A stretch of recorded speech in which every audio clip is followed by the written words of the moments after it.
नमस्कार साथियों, कैसे हैं आप सभी। उम्मीद करता हूं कि आप स्वस्थ होंगे, सुखी होंगे और प्रसन्न होंगे। श्रीमद् भगवत गीता में आपका स्वागत है।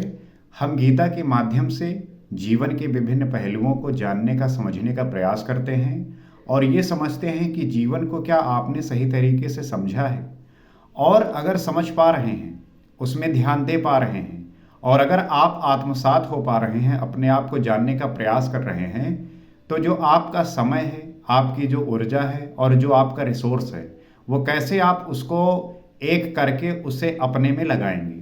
क्योंकि हर एक व्यक्ति के पास 24 घंटे हैं, उसके अंदर उसको एक सीमित ऊर्जा मिली हुई है, और उस ऊर्जा के साथ उसके साथ जो रिसोर्सेज हैं वो उनको बनाते हैं कि वो कैसे एक है, एक वो कैसे हो सकता है। लेकिन लोग हमारे यहाँ पे इतने अज्ञानता में हैं कि वो जो है अपनी ऊर्जा, अपना समय और जो रिसोर्स है उसको गलत जगह पे और गलत तरीके से उपयोग करते हैं। तो ऐसे लोगों को खुद मनन और चिंतन करने की आवश्यकता है। अगर उनसे नहीं हो पा रहा है तो जो उनके साथी हैं, जो उनके साथ रह रहे हैं, वो जो है उनको इस बात को समझाएं, बताएं और इससे परिचित कराएं कि आपकी जो मनोदशा है उसे जो है पवित्र और शुद्ध करने की आवश्यकता है। क्योंकि आपकी कहे हुई बात, आपके कहे हुई वाणी का जो प्रभाव है वो कैसे दूसरे पे पड़ सकता है, कैसे जो है उसको वो आत्मसात करके अपने जीवन को बदल सकता है, ये बहुत ज़्यादा इम्पॉर्टेंट है। इसीलिए आप देखेंगे कि समाज में बहुत ऐसे व्यक्ति होते हैं जिनके बातों का प्रभाव बहुत ज़्यादा होता है। ऐसे जो संत महात्मा होते हैं उनकी बातों को लोग क्यों मानते हैं? क्योंकि उनकी जो वाणी है वो अब ईश्वर सदृश है। अब उनकी वाणी ऐसी है कि जो वो कह रहे हैं, समझ लीजिए कि ईश्वर कह रहे हैं। क्यों? क्योंकि अब उन्होंने पूरे संसारिक मोह माया से वो मुक्त हो चुके हैं, संसारिक मोह माया से हट चुके हैं, और जो उनका पूरा ध्यान है वो इष्ट के प्रति है। तो जो उनका पूरा ध्यान ईष्ट के प्रति है, इसका मतलब है कि उन्होंने अपनी सारी ऊर्जा और समय को और जो रिसोर्स है उसको बस एक कर दिया है, एक करके आत्मसात कर दिया है। और फिर जो वो ऊर्जा बहती है, और वो वाणी के द्वारा हो या कार्य के द्वारा हो, तो वो जो आपके उस व्यक्ति के समीप में रहते हैं लोग, उनका भी भला होता है, उनके भी जीवन में कल्याण बहता है, उनके भी जीवन में वो धारा बहती है आनंद की, जहाँ पे वो उस चीज़ को महसूस कर सकते हैं। तो जैसा कि हमने पिछले एपिसोड में ये समझा कि जो ब्राह्मण श्रेणी के कर्ता होते हैं उनके क्या लक्षण होते हैं, आज हम आगे समझेंगे और बात जान पाएंगे कि श्री कृष्ण अर्जुन को आगे क्या समझा रहे हैं। तो वो कहते हैं, शौर्य तेजो धृतिर दाक्ष्यम युद्धे चाप्य पलायनम दान मिक्षरम भावस्व छात्रम कर्म स्वा भावजम। वो कहते हैं शूर वीरता, ईश्वरीय तेज का मिलना, धैर्य, चिंतन में दक्षता अर्थात कर्मसु कौशलम, कर्म करने में दक्षता, प्रकृति के संघर्ष से न भागने का स्वभाव, दान अर्थात सर्वस्व का समर्पण, सब भावों पर स्वामी भाव अर्थात ईश्वर भाव, ये सब क्षत्रिय के स्वभावजम, स्वभाव से उत्पन्न हुए कर्म हैं। स्वभाव में ये योग्यताएं पाई जाती हैं तो ये कर्ता क्षत्रिय है। तो क्षत्रिय के क्या लक्षण हैं? ये नहीं कि कोई व्यक्ति अगर क्षत्रिय कुल में जन्म लिया है तो वो जो है क्षत्रिय है, नहीं। किसी व्यक्ति के कर्म जो है उसको क्षत्रिय श्रेणी में रखते हैं, क्षत्रिय कर्ता बनाते हैं।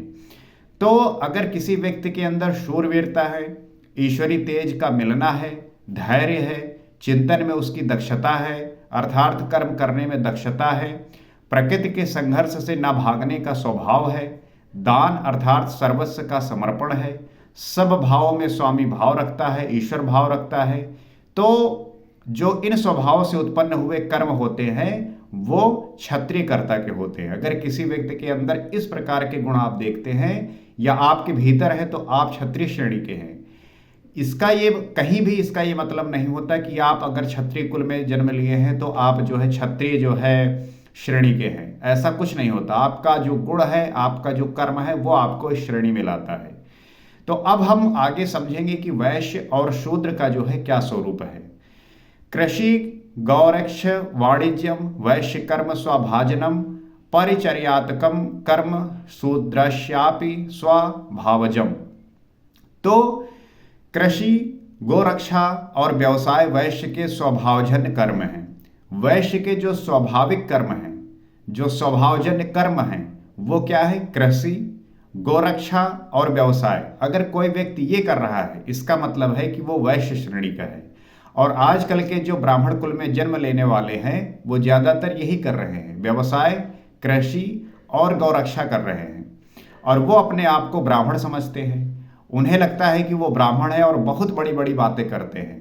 आजकल का तो ज़माना ऐसा है कि सोशल मीडिया पे वो जो है स्टेटस लगाते हैं और ब्राह्मण लिख के जो है अपलोड करते हैं, और बैकग्राउंड में म्यूजिक चल रहा है और अब वो अपने आप को जो है सनातनी हिंदू ब्राह्मण कह रहे हैं। उनको जो है पढ़ने की और समझने की आवश्यकता है कि वो किस धोखे में और किस अनजान में जी रहे हैं। श्री कृष्ण ने खुद बताया है कि कोई व्यक्ति वैश्य कौन है? जो कृषि कर रहा है, गौरक्षा कर रहा है, व्यवसाय कर रहा है।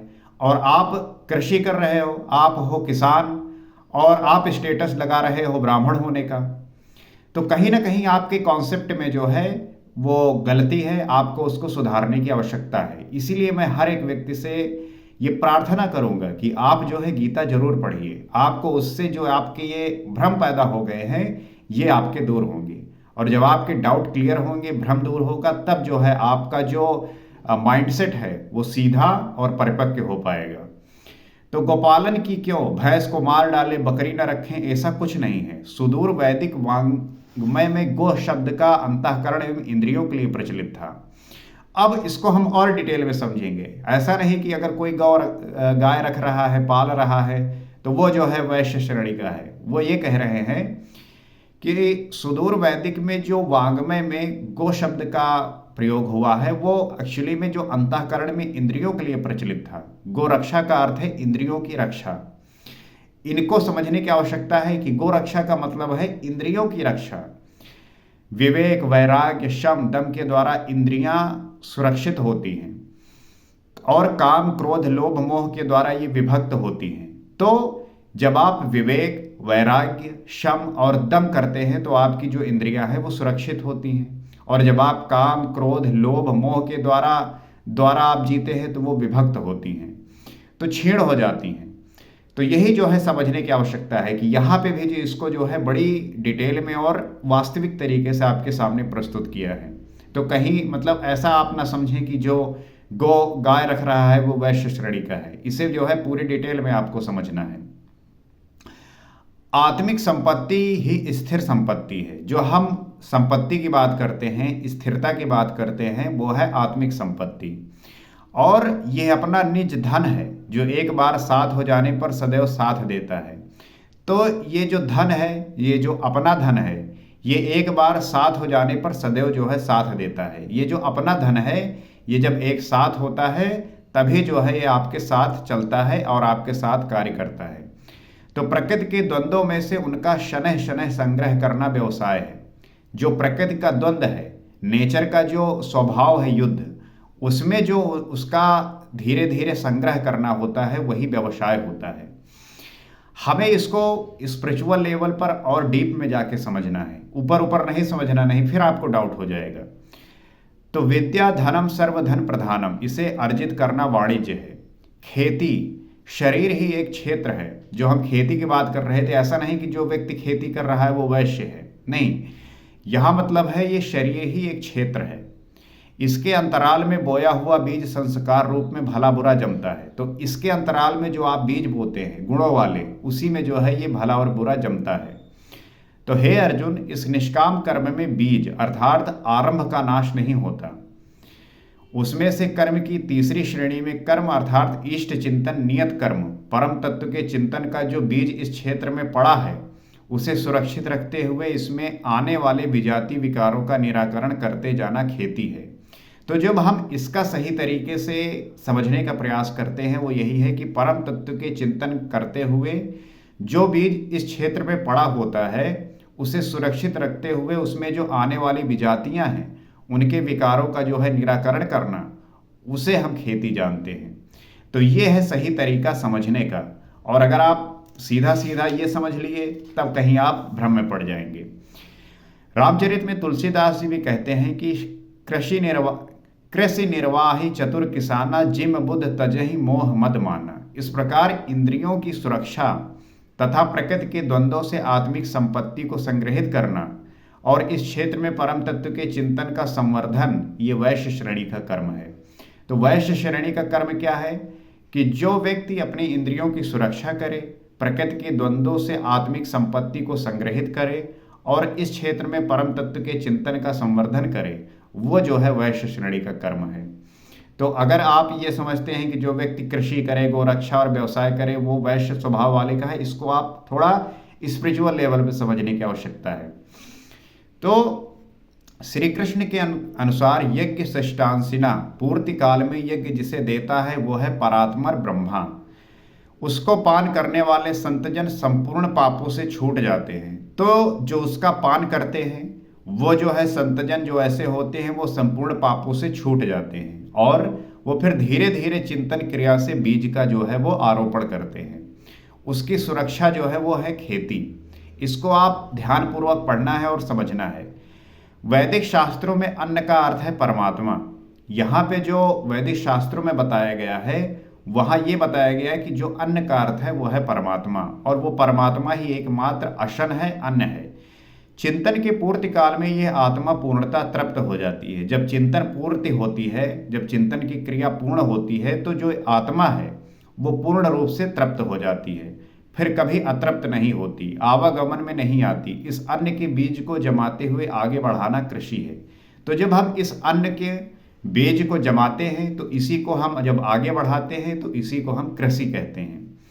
तो अपने से उन्नत अवस्था वाले, प्राप्ति वाले गुरुजनों की सेवा करना शूद्र का स्वभावजन्य कर्म है। जो व्यक्ति अपने से उन्नत अवस्था वाले होते हैं, जो प्राप्ति वाले गुरुजने होते हैं, जो उनकी सेवा करते हैं, वो शूद्र स्वभाव के कर्म कहे गए हैं। शूद्र का अर्थ नीच नहीं अपितु अल्पज्ञ है। हमें यह समझने की आवश्यकता है कि शूद्र का मतलब ये नहीं कि जो व्यक्ति नीच है। शूद्र का मतलब यह है कि जो अल्पज्ञ है, जिसके पास ज्ञान नहीं है, जो मूर्ख है, उसे हम शूद्र कहते हैं।